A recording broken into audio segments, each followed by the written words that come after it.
Amid calls for justice and fairness, an increasing number of people are calling for an end to systematic racism.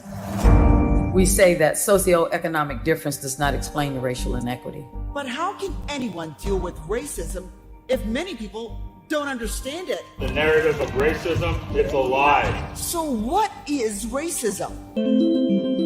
Whether you're a civil engineer or a third grader, there's something about race that's happening. How do you deal with it? Can anything be done to minimize its effects? We're talking about all of that tonight. Systemic racism needs to end. What is racism? How do you define it? How do you know when it's happening? Well, I'll start off with America was built on racism. Actually, what we're talking about today with systemic racism, it was built on the institution of slavery. So, and also to note that race is something that's a social construct, right? That people came up with this social construct. And specifically for Black people, it was used, and it's used for each group differently, but for Black people, and what we're dealing with right now with a lot of anti-Black behavior is how it impacts us in a negative way. So for racism to be defined is actually to know the history of America and how it perpetuates. It's not something that's new. It's something that has been consistent, and it involves power and how the power of so-called white people or white American people has been used to disadvantage people who are Black people and other people of color. Dr. Keita Joy, from your perspective, how do you define it?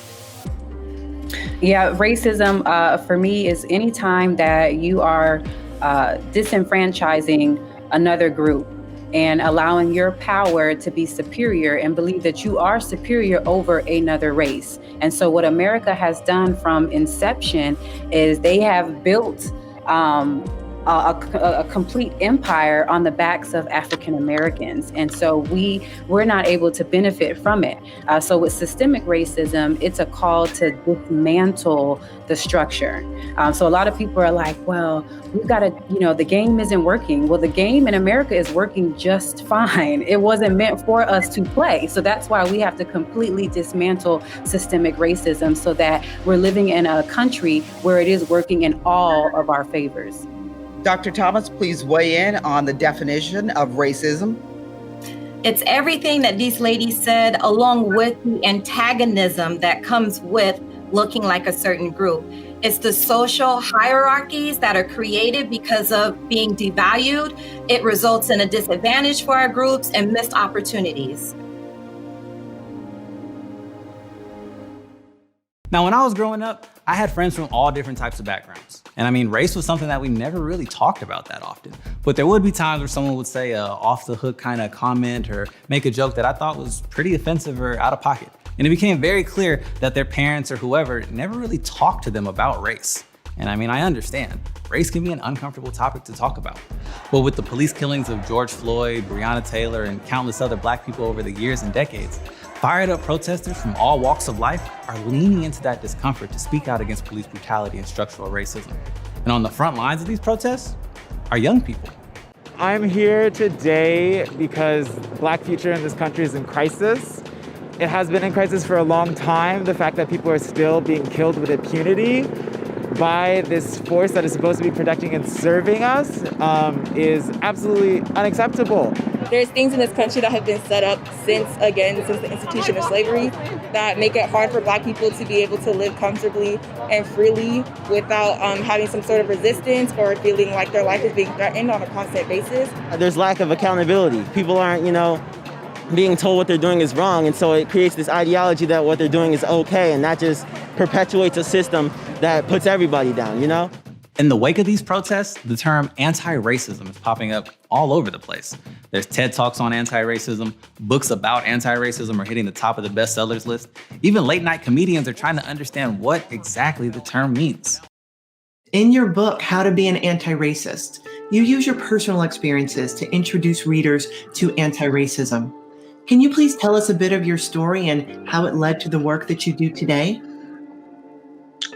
Sure. So, I came of age in the 1990s.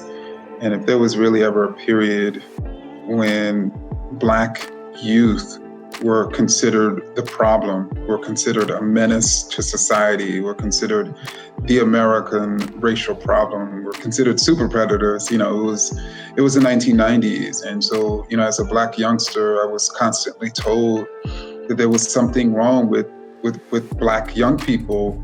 And eventually I started consuming and internalizing those ideas. And eventually I started believing that there was something wrong with Black people.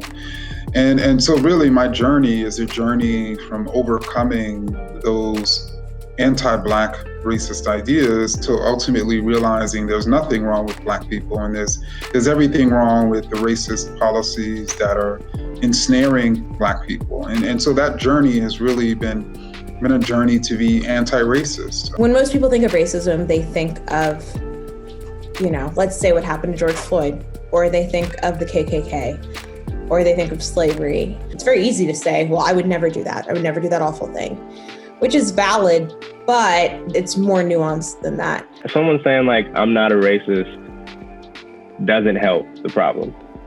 Simply saying, I'm not doing that does not save somebody's life. It's like witnessing someone getting jumped and being like, hey, I didn't jump him. It's like, but you also just stood there. And being an anti-racist is like, one, getting involved and being like, break it up, stop this. And two, speaking out to make sure it never happens again. I would say on a very basic level, it's just about passive and active language, right? To say one is not racist doesn't actually connote any action.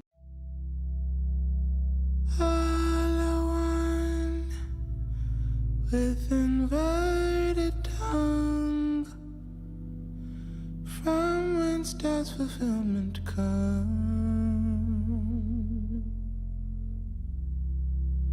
When I expel from this mortal shell, will I die for living up?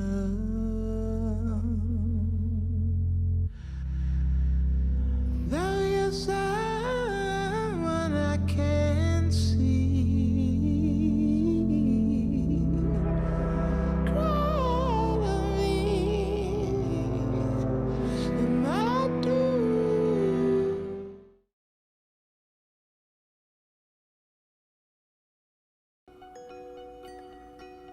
We can all get better at our practice and put in the anti-racist and equity lenses to our work to ensure that we do no harm. Good instruction should be student-centered, and student-centered is being culturally responsive and being anti-racist.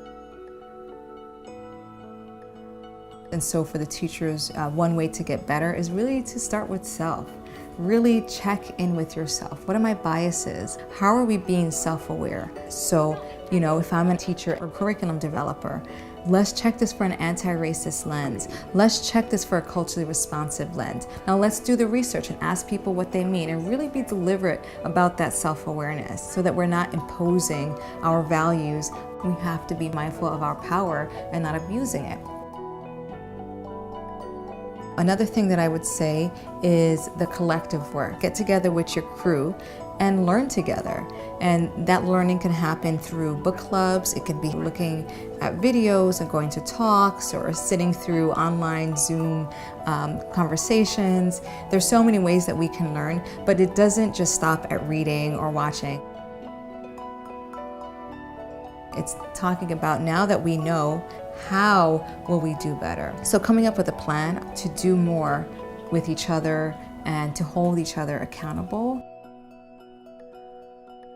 I also have people think about what's their curricula look like. Is what I'm teaching representative of my students? Am I affirming my students in what I teach and how I teach? Am I affirming my students when I interact with them? So really asking those questions of self and of our practice so that we ensure that our students are safe. I would also push educators to really think about the larger context. Where are students coming from? What are their stories? How can I learn their stories? What's my plan to get to know the stories of my students, of their families?